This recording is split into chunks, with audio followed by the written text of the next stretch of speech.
L'amour est devenu une chose pertinente dans la vie humaine, uniquement parce que l'émotion humaine est un aspect important d'être un humain. Dans la vie humaine, l'émotion est une chose très puissante. Même de nos jours, bien que les gens pensent qu'ils sont très intellectuels, même aujourd'hui, leurs émotions sont l'aspect le plus important. Oui ou non? C'est l'aspect le plus intense de leur vie. Ils prétendent qu'ils sont intellectuels, mais leur intellect n'est jamais si intense, mais leurs émotions sont intenses. Peut-être pas l'amour, peut-être pas la compassion, mais peut-être la colère, peut-être l'irritation. Ce sont toutes des émotions. Donc l'émotion est un aspect très important de l'être humain. Maintenant, nous ne parlons que de... Quel genre d'émotion voulez-vous avoir? Maintenant, si vous... Avez-vous un mental? Avez-vous un mental? Oui. Voulez-vous un mental tranchant ou émoussé? Pourquoi? Ça fonctionne mieux ainsi, n'est-ce pas? De même, si vous avez des émotions, voulez-vous des émotions douces ou des émotions amères? Des émotions douces, ça fonctionne mieux ainsi, n'est-ce pas? Donc l'amour veut dire juste cela. Vous avez transformé vos émotions en de la douceur. Maintenant, je veux être amoureux sans émotion. C'est une idée très européenne.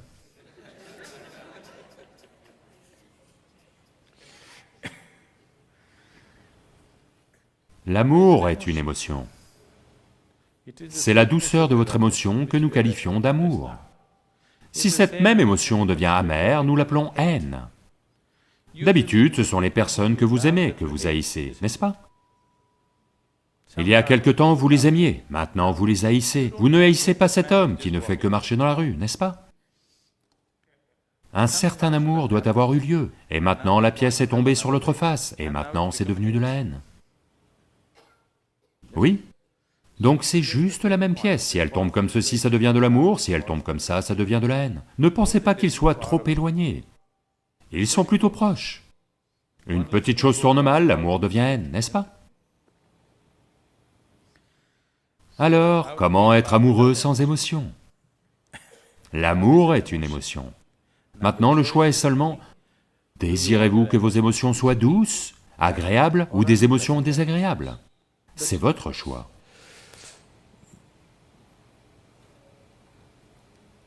C'est un choix évident, n'est-ce pas? Mais la plupart des gens gardent leurs émotions amères la plupart du temps. L'amertume ne veut pas nécessairement dire qu'ils sont dans une haine active. Ils sont dans l'irritation, ils sont dans l'agitation. Ils sont dans un certain type de... La peur est aussi une émotion, l'anxiété est une émotion. C'est dans un certain degré de désagrément. Si vous rendez vos émotions très agréables, alors la vie sera très agréable. Même aujourd'hui, la plupart des gens vivent un moment d'amour comme l'expérience la plus profonde de leur vie. Ce ne l'est pas. Mais ils le vivent de cette façon parce que c'est la chose la plus intense qu'ils aient touchée.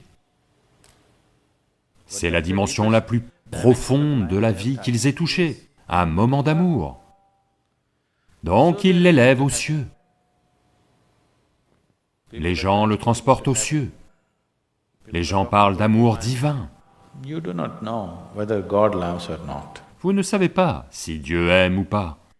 Les êtres humains sont capables d'aimer, s'ils en ont la volonté. Le chien est capable d'aimer. Quand les êtres humains vous déçoivent, vous vous procurez un chien. Si vous avez un chien, c'est une histoire d'amour garantie pour 12 ans. Oui. Ne sous-estimez pas ceci. Vous vous procurez un chien, chaque jour vous rentrez à la maison, quel accueil vous recevez. Votre épouse, elle n'est pas bien. Un jour elle est comme ci, un autre jour comme ça, vos enfants, ils ne s'intéressent pas à si vous rentrez ou partez de la maison. Mais votre chien, chaque jour, quel accueil enthousiaste il vous donne. Personne n'est capable de ça, n'est-ce pas? Chaque jour, sans faute. Il ne vous montrera jamais d'indifférence. il est un tel coup de pouce pour vous. Vous savez, un chien est amour à coup sûr. C'est peut-être juste une faute d'orthographe. Vous savez, des fautes de frappe peuvent arriver.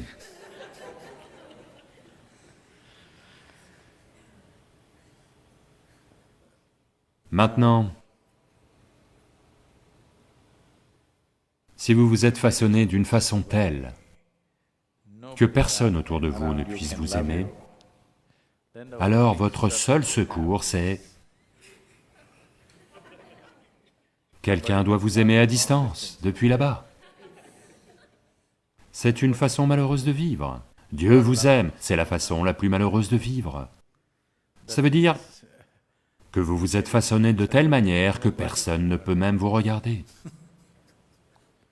Si les gens autour de vous ne peuvent s'empêcher de vous aimer, ça c'est une belle manière d'être, n'est-ce pas?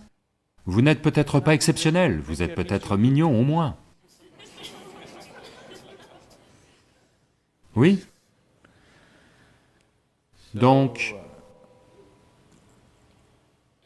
en yoga, on ne voit jamais rien en tant qu'amour, haine, bonheur, malheur, on ne voit pas ça comme ça. On voit ça juste comme ceci. Voulez-vous être plaisant ou déplaisant? Si vous devenez plaisant dans votre corps, on appelle cela la santé. Si vous devenez très plaisant, on appelle ça le plaisir. Si votre mental devient plaisant, on appelle ça la paix. S'il devient très plaisant, on appelle ça la joie. Si vos émotions deviennent plaisantes, on appelle ça l'amour. Si elles deviennent très plaisantes, on appelle ça la compassion. Si vos énergies vitales deviennent plaisantes, on appelle ça la félicité. Si elles deviennent très plaisantes, on appelle ça l'extase. Si votre environnement devient plaisant, on appelle ça le succès. Donc, les autres qualificatifs que vous utilisez ne font que mener à la confusion. Devrais-je être aimant? Vous n'avez pas à être aimant. Soyez simplement plaisant dans votre corps, plaisant dans votre mental, plaisant dans vos émotions, plaisant dans vos énergies, vous serez un être merveilleux. Si vos émotions sont plaisantes, si quelqu'un arrive ici, vous pouvez partager cette douceur avec lui. Si vos émotions sont déplaisantes, à coup sûr vous partagez ça avec les gens, n'est-ce pas?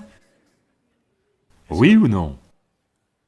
Donc vous ne pouvez pas faire quelque chose que vous n'êtes pas. Si celui-ci se sent agréable, il va naturellement être plaisant envers tout. Si maintenant celui-ci se sent désagréable, il va être vilain envers tout. Donc au lieu de voir comment rendre celui-ci plaisant, vous voulez être plaisant pour quelqu'un, c'est-à-dire être aimant. Vous n'avez pas à être aimant. Si tout en vous est devenu plaisant, ce qui est nécessaire à cet instant, vous allez le faire. Si vous devez dire des choses plaisantes, vous allez dire cela. Si vous devez dire des choses dures, vous allez dire cela. Mais sans qu'il n'y ait rien de déplaisant en vous, c'est important, n'est-ce pas? Si vous deviez faire la guerre, vous la feriez, sans qu'il n'y ait rien de déplaisant en vous. C'est important.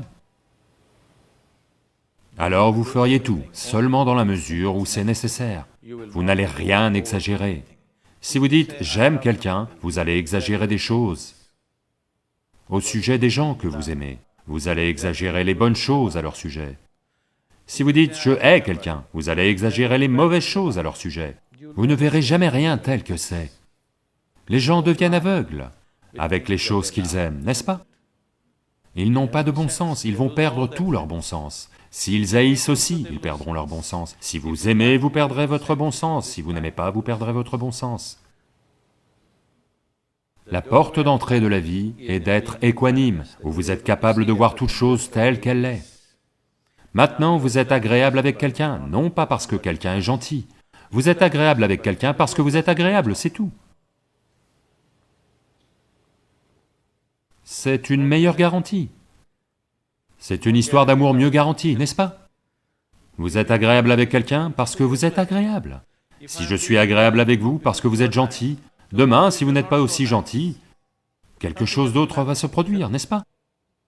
Si vous hypothéquez votre état agréable à quelque chose à l'extérieur de vous, que vous soyez agréable ou désagréable sera seulement un hasard.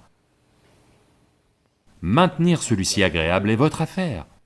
Si celui-ci est agréable, quelle que soit l'interaction, il produira de l'agréable. Maintenant, vous n'avez pas réussi à rendre celui-ci agréable, vous essayez d'être agréable avec quelqu'un. Et cela dépend de tant de choses. Pour que vous soyez agréable, ils doivent être façonnés tels que vous le voulez. Et cela n'est pas possible. Personne ne peut être façonné tel que vous le voulez. Vous n'êtes pas capable de faire ça même avec une seule personne, n'est-ce pas? Vous ne pouvez même pas façonner une seule personne telle que vous la voulez. Oubliez le monde entier. Plus vous essayez ceci, plus il y aura d'amertume et de désagrément. C'est pourquoi, dans les soi-disant relations les plus intimes, il y a un maximum de désagréments. Donc c'est parce que vous essayez de faire quelque chose que vous n'êtes pas. Vous essayez d'être aimant, quand vous n'êtes pas plaisant. Quand vous vous sentez amer, essayez d'être aimant et vous verrez, ça va vous détruire, n'est-ce pas? Oui ou non? Vous avez essayé toutes ces choses, n'est-ce pas? C'est destructif. Quand vous vous sentez agréable, ça ne demande aucun effort. Donc, il vous suffit de regarder. Pourquoi le fait que vous soyez agréable ou désagréable est-il dépendant des situations externes? Si tout le monde autour de moi est désagréable, comment puis-je être agréable? Particulièrement si tout le monde autour de vous est désagréable, il est d'autant plus important que vous soyez agréable, n'est-ce pas? Oui ou non? Si tout le monde autour de vous est dans un mauvais état, n'est-il pas d'autant plus important que vous soyez agréable? Si tout le monde autour de vous est en mauvaise santé, n'est-il pas très important au moins que vous soyez en bonne santé, même si vous voulez prendre soin d'eux? Y a-t-il une logique dans « tout le monde est en mauvaise santé, donc je vais aussi tomber malade » ? Quelle est la logique derrière cela? Donc si les gens autour de vous sont déplaisants, ça devient encore plus important que vous soyez plaisant.